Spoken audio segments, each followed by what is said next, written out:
Hello, and welcome back to the Common Connected podcast. I'm your host, Janine Halloran, and on today's episode, we're going to be focusing on some ways that we can explore feelings with kids. So, I did a podcast episode about playful ways to explore feelings with kids a few episodes ago, but I wanted to show you a few more ways that I like to explore feelings with kids. It's one of the things that I talk about the most when it comes to working with kids is really helping them identify their feelings, because when you are able to label what you feel, it's easier to self-regulate. It's easier to cope with those feelings if you know what those feelings are and you can label it.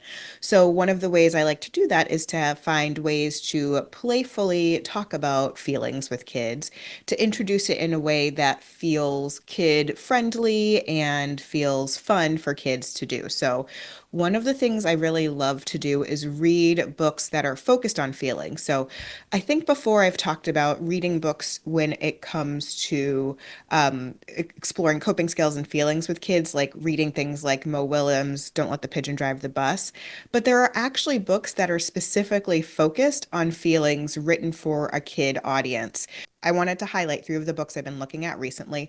So I have to tell you, I love my local libraries and I visit several towns around my own town. So I love my own town's library, but I also like to go to the other libraries in the network that my library is in.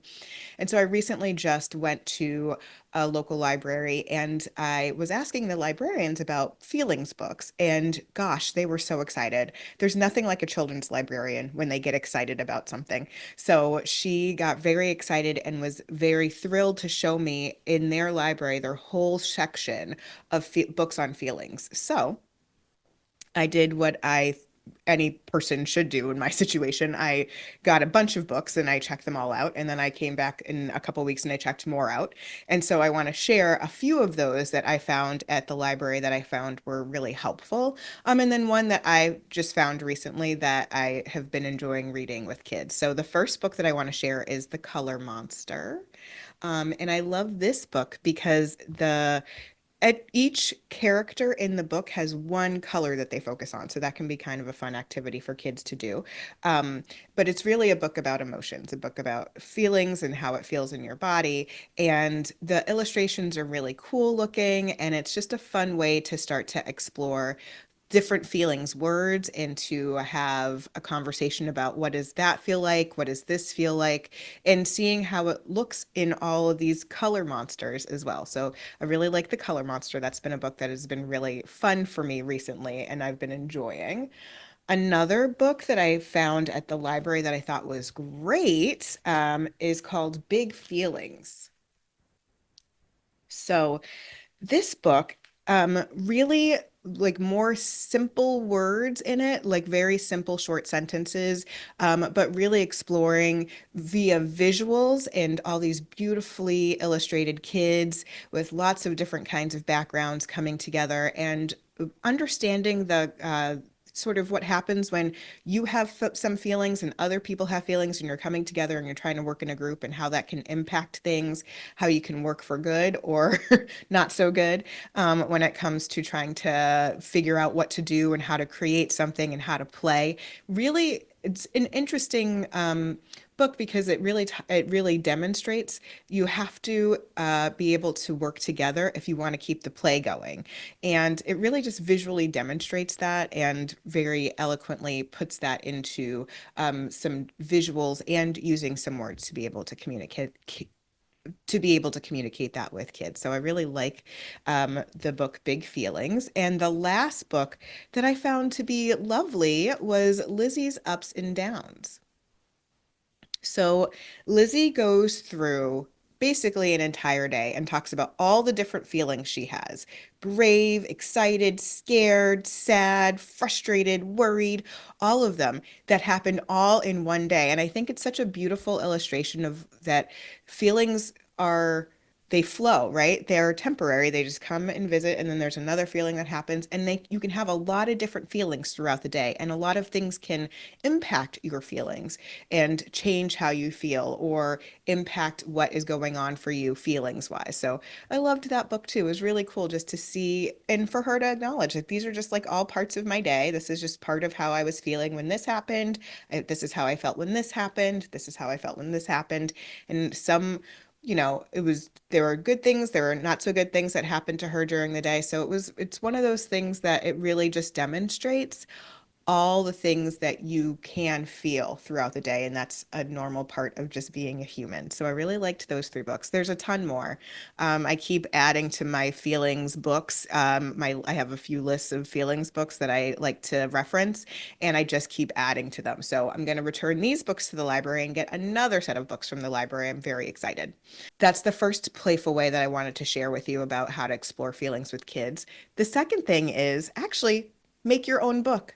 This is something that I've been really enjoying doing with clients for a very long time. I really appreciate those kids who really love the artistic work and the creativity of creating their own book. So you can have kids write their own books. You can have kids make their own books about how they feel. In fact, you can just do it very simply, like a time I was sad, a time I was happy, a time I was mad, and they can draw or write in times that they felt that way. And it can be really fun to explore, like something that makes you happy. What is something that makes you happy? And to write about it and then to create the book. It's not super hard to create a book. What I do with my kids is I actually just take a regular sheet of paper, I cut it in half. We write in, this is my feelings book. This is a time I felt sad, and then I have them illustrate it, and then we just staple it. It's super simple, super easy to do, something really fun, really engaging, and leads to a lot of conversations with kids, I find.